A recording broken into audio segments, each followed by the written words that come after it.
दोस्तों नमस्कार। स्वागत है आपका हमारे इस YouTube मंच पर। दोस्तों, बिहार में विधानसभा चुनाव खत्म होने के बाद आमतौर पर जब इतना बड़ा बहुमत मिला तो राजनीतिक चर्चाएं खत्म हो जानी चाहिए थी।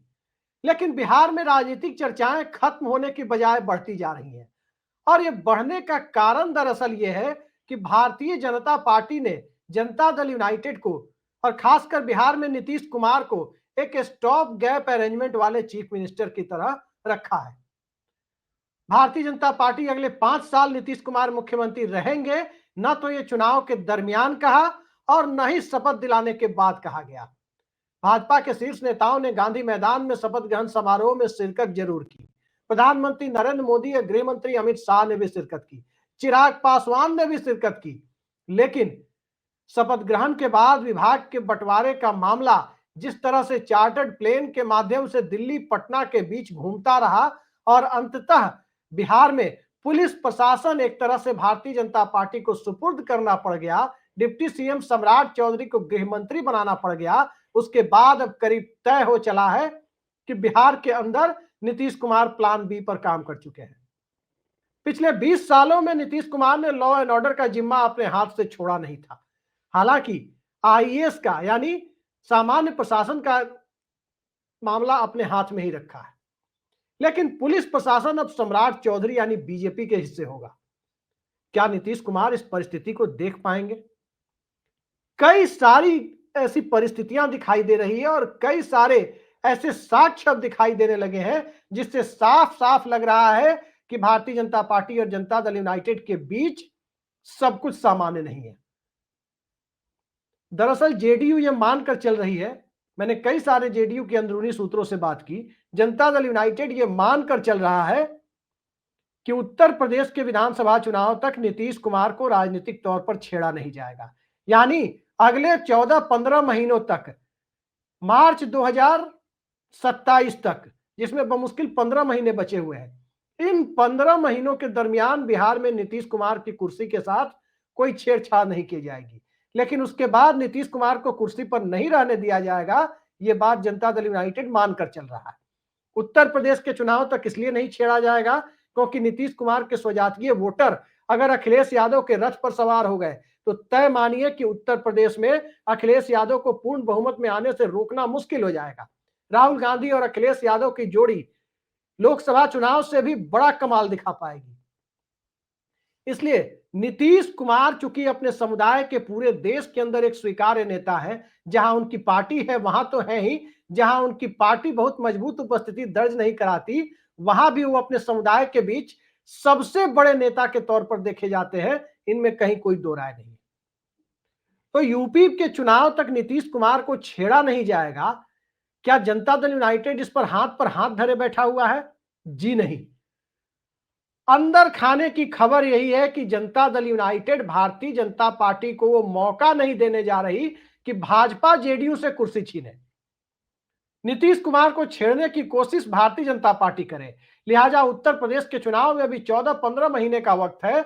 इस वक्त के दरमियान बहुत जल्द ही नीतीश कुमार अपना राजनीतिक रुख सबके सामने दिखा सकते हैं और जेडीयू ने अंदर खाने इसकी पूरी तैयारी कर ली। क्या यूं ही गृह मंत्रालय छोड़ दिया गया? जी नहीं। कई सारे किंतु परंतु और कई सारे सवालों से जूझने के बाद तात्कालिक तौर पर एक अल्प विराम के तौर पर गृह मंत्रालय छोड़ने का फैसला हुआ। जरा सोचिए, किसी भी राज्य में या केंद्र में भी जब कोई कैबिनेट शपथ लेती है, मुख्यमंत्री या प्रधानमंत्री के साथ उनकी कैबिनेट बनती है, तो एक औपचारिक मीटिंग कैबिनेट की होती है, तत्काल होती है। जिस दिन शपथ ग्रहण होता है उसी दिन शाम में अगले दिन सुबह तक कैबिनेट की एक मीटिंग होती है और उस मीटिंग में यह तय होता है कि आगे क्या क्या करना है। विभागों का बंटवारा नहीं हुआ होता है, उसके पहले ही कैबिनेट की मीटिंग हो जाती है। लेकिन आपने देखा कि नीतीश कुमार की कैबिनेट ने शपथ तो ले ली 20 नवंबर को, क्या आज तक कोई कैबिनेट मीटिंग हुई है? पहली कैबिनेट मीटिंग जो होती है आमतौर पर विभागों के बंटवारे के पहले हो जाती है। उसमें तय किया जाता है कि विधानसभा का सत्र कब होगा, विधानसभा के सत्र में विधायकों को शपथ दिलाने की प्रक्रिया होगी, नया विधानसभा अध्यक्ष चुनने का फैसला होगा। ये सारे जरूरी काम और जो औपचारिकताएं होती है उसके लिए पहली कैबिनेट मीटिंग होती है। लेकिन वो कैबिनेट मीटिंग अब तक नहीं बुलाई गई। कहा जा रहा है 25 तारीख को, जी हां, 20 को शपथ और 5 दिन बाद पहली कैबिनेट मीटिंग। 25 तारीख को 25 नवंबर को पहली कैबिनेट मीटिंग होगी और उसमें तय होगा कि विधानसभा का सत्र कब होगा। तब विधानसभा के सत्र में इतनी लेट लतीफी क्यों? पहली कैबिनेट मीटिंग में इतनी लेट लतीफी क्यों? कारण दरअसल यह है कि गृह मंत्रालय तो दे दिया, लेकिन स्पीकर का पद जेडीयू नहीं छोड़ेगी। अब तक जेडीयू का स्टैंड यही है। और जनता दल यूनाइटेड की तरफ से जो दो लोग नेगोशिएशन में लगाए गए हैं, ललन सिंह और संजय झा, ये दोनों लोग किस तरह से नेगोशिएशन कर रहे हैं, ये बात अब नीतीश कुमार को दिखने लगा है कि आखिर कौन सा नेगोशिएशन कर रहे थे कि गृह मंत्रालय छोड़ना पड़ गया। और जब गृह मंत्रालय छोड़ना पड़ गया तो क्या स्पीकर का पद भी छोड़ना पड़ेगा? और स्पीकर का पद यदि छोड़ना पड़ेगा तो उसके बाद खेल होने की गुंजाइश ज्यादा बढ़ जाएगी। अंदर की खबर यह बताई जा रही है कि नीतीश कुमार ने साफ साफ कहा है कि विधान परिषद में सभापति का पद जब भाजपा के पास है तो विधानसभा में अध्यक्ष का पद भाजपा के पास कैसे रहेगा?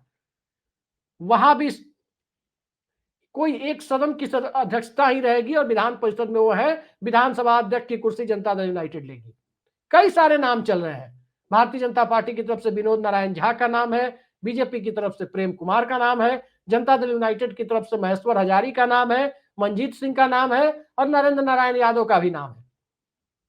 लेकिन जनता दल यूनाइटेड अपने पास विधानसभा अध्यक्ष की कुर्सी रखना चाहती है और जब तक यह मामला सोल्व नहीं होगा, जब तक भारतीय जनता पार्टी इस मुद्दे पर नहीं झुकेगी, तब तक विधानसभा सत्र बुलाने को लेकर जारी गतिरोध खत्म हो जाए, इसकी गुंजाइश कम दिखाई देती है।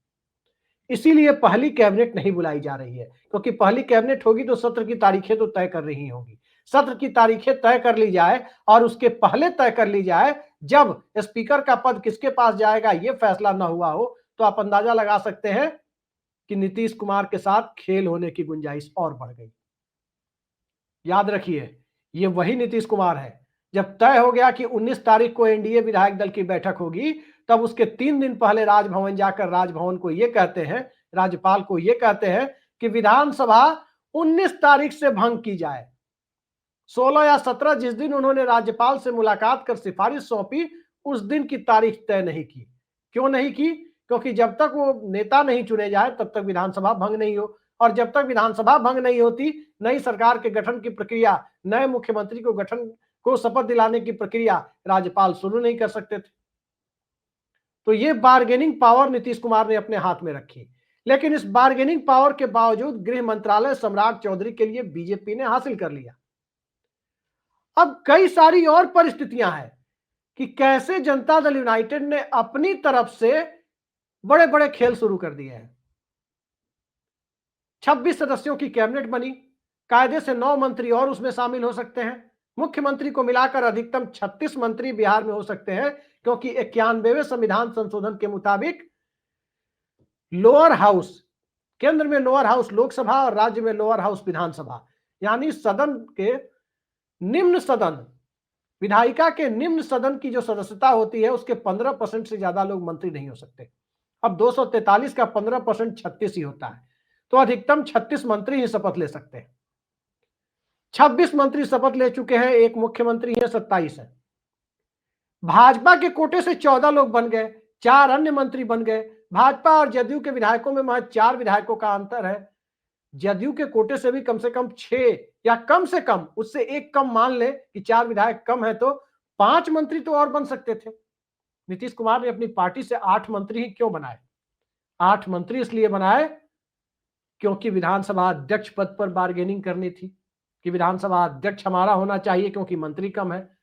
दूसरा, किसी कुशवाहा को मंत्री क्यों नहीं बनाया, जबकि पार्टी तो लौकुश समीकरण के आधार पर बनी हुई पार्टी मानी जाती है। कुर्मी कुशवाहा पार्टी के आधार वोटर माने जाते हैं। दरअसल उपेंद्र कुशवाहा की पार्टी का मर्जर कराने की जदयू की तरफ से पहल की जा रही है। उनके 4 विधायक हैं, उनके बेटे जो किसी सदन के सदस्य नहीं है, दीपक प्रकाश, उन्हें भी मंत्री पद की शपथ दिला दी गई।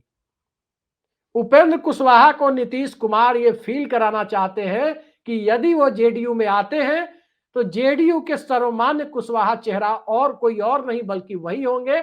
इस रणनीति के तहत उपेंद्र कुशवाहा, इस रणनीति के तहत किसी कुशवाहा समुदाय के व्यक्ति को मंत्री जेडीयू की तरफ से नहीं बनाया गया, वो जगह खाली रखी गई। उपेंद्र कुशवाहा जेडीयू के ही प्रोडक्ट है, समता पार्टी के ही प्रोडक्ट है, लिहाजा उस पार्टी में उन्हें जाने में कोई दिक्कत भी नहीं है। अब देखना है कि उपेंद्र कुशवाहा कब और कैसे, किस तरह से फैसला लेते हैं।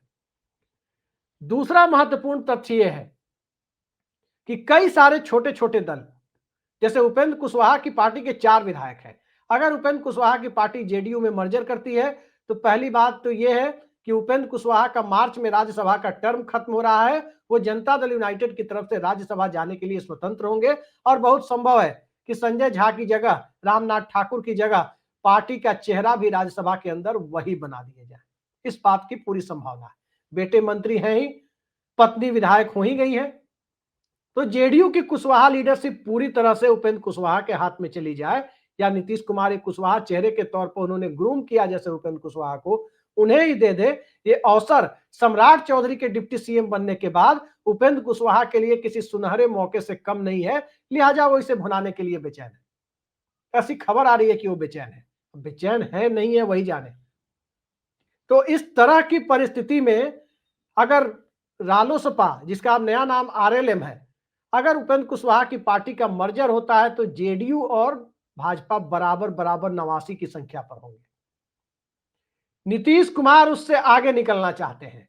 आईपी गुप्ता के बयानों को देखकर कई तरह के कयास लगाए जा रहे हैं, क्योंकि वो निर्दलीय तो है नहीं कि किसी पार्टी में शामिल नहीं होंगे, वो अपनी पार्टी के विधायक हैं, इंडियन इंक्लूसिव पार्टी के इकलौते विधायक हैं।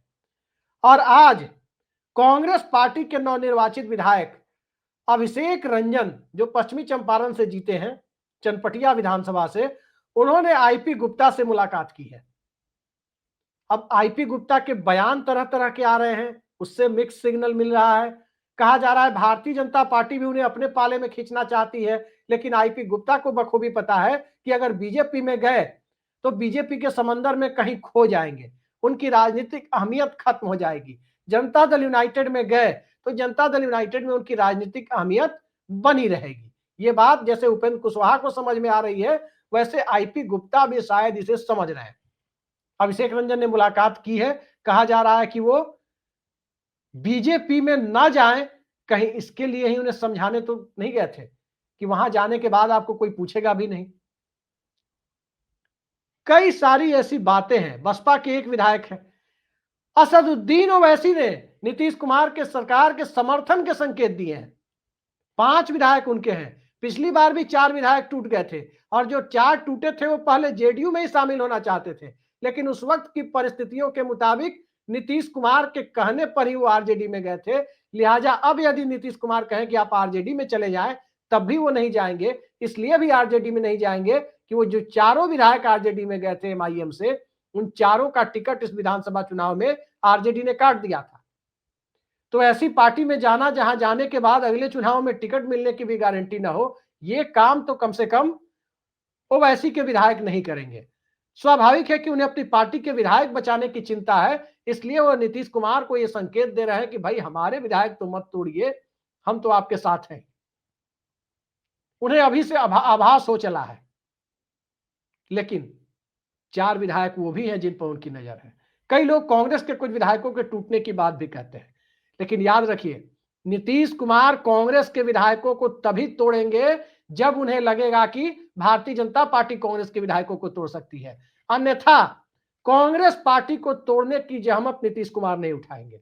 राष्ट्रीय स्तर की एक दूसरी पार्टी के साथ वो अपने मधुर संबंधों का निर्वाह करने की कोशिश अपनी तरफ से करेंगे, लेकिन जब हालात ऐसे बन जाए कि जब विधायक कांग्रेस के टूट ही रहे हैं और भारतीय जनता पार्टी की तरफ मूव कर रहे हैं, तो क्यों ना उनको बीजेपी की जगह जेडीयू की तरफ ही मूव करा दिया जाए, क्योंकि जब जा ही रहे हैं और वो नीतीश कुमार नहीं तोड़ रहे हैं तो नीतीश कुमार कहीं पाले में आ जाए। कुल मिलाकर 15 से 16 ऐसे विधायक बताए जाते हैं जिन पर जनता दल यूनाइटेड की नजर है। राष्ट्रीय जनता दल को जेडीयू का समर्थन करने में कोई परेशानी नहीं है।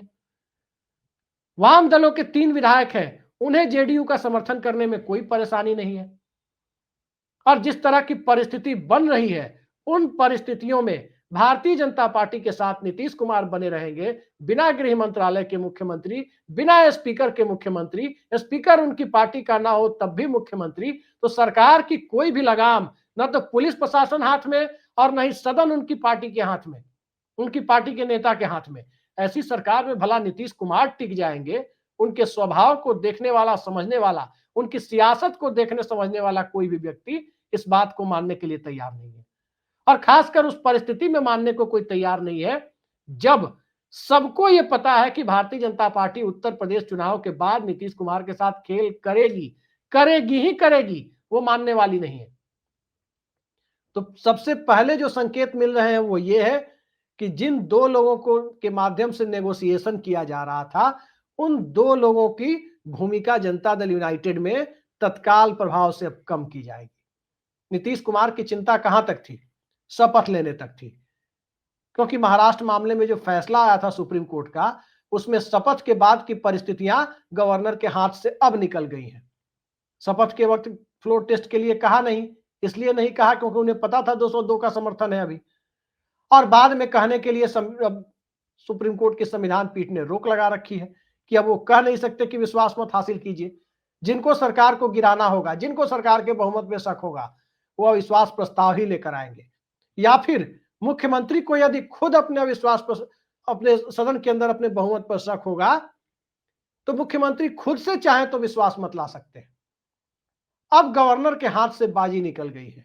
अब बाजी कहीं ना कहीं स्पीकर पद पर आकर टिकती है, क्योंकि एक बार नीतीश कुमार ने स्पीकर पद हासिल कर लिया तो तय मानिए 2 महीने, 4 महीने, हफ्ते दिन, 10 दिन, 1 महीने, 6 महीने मैक्सिमम, उससे ज्यादा नीतीश कुमार भाजपा के साथ टिक जाए तो एक चमत्कार से कम नहीं होगा। और यदि स्पीकर का पद भाजपा ने हासिल कर लिया तो तय मानिए जनता दल यूनाइटेड के दिन अब गिने चुने हैं। हालांकि उसके बाद की परिस्थितियां भी कम रोचक नहीं है, और उसका दर्शन नीतीश कुमार ने 2024 में कराया था। तब राष्ट्रीय जनता दल अपने विधायकों को कैसे घेराबंदी में रखे हुए था वो सबने देखा, और उस वक्त राजद के ही स्पीकर थे, बेहद साधारण बहुमत भाजपा के साथ मिलकर हो रहा था। कैसे नीतीश कुमार ने खेल पलटा था जरा वो भी देख लीजिए। पाला बदलने के ठीक पहले स्पीकर के खिलाफ अविश्वास प्रस्ताव का नोटिस दिया गया। क्योंकि अविश्वास प्रस्ताव स्पीकर के खिलाफ हो या सरकार के खिलाफ हो, मिनिमम 14 दिन का वक्त देना पड़ता है। और शपथ ली और फिर उसके बाद विधानसभा की बैठक की जो तारीख तय की वो 14वां दिन था। 14वां दिन, नोटिस देने के 14वें दिन बाद से सत्र शुरू, यानी 14वें दिन अविश्वास प्रस्ताव, उसी दिन सत्र शुरू, और उसी दिन सत्र शुरू। इसका सीधा मतलब है कि सदन की अध्यक्षता स्पीकर महोदय नहीं करेंगे, उपाध्यक्ष करेंगे, डिप्टी स्पीकर करेंगे। तो ये एक संभावना है, लेकिन पोजीशन कमजोर हो जाती है स्पीकर का पद छोड़ने के बाद, बहुत सारी चीजें हाथ से निकल जाती है। देखते हैं खेल अभी किस रूप में होता है, और बिहार की सियासत में पहली बाजी कौन चलता है। जनता दल यूनाइटेड का एजम्पशन है, उसका मानना है कि उत्तर प्रदेश के चुनाव के बाद बीजेपी छोड़ेगी नहीं, और जनता दल यूनाइटेड के लोगों का, खासकर नीतीश कुमार के कैंप का मानना है कि उत्तर प्रदेश के चुनाव तक मौका ही क्यों देना। थोड़े कहे को ज्यादा समझिए, यही असली खेल है, और इसी के सहारे बिहार की सियासत में अभी बहुत कुछ होना है। देखते जाइए। आज के लिए इतना ही। नमस्कार।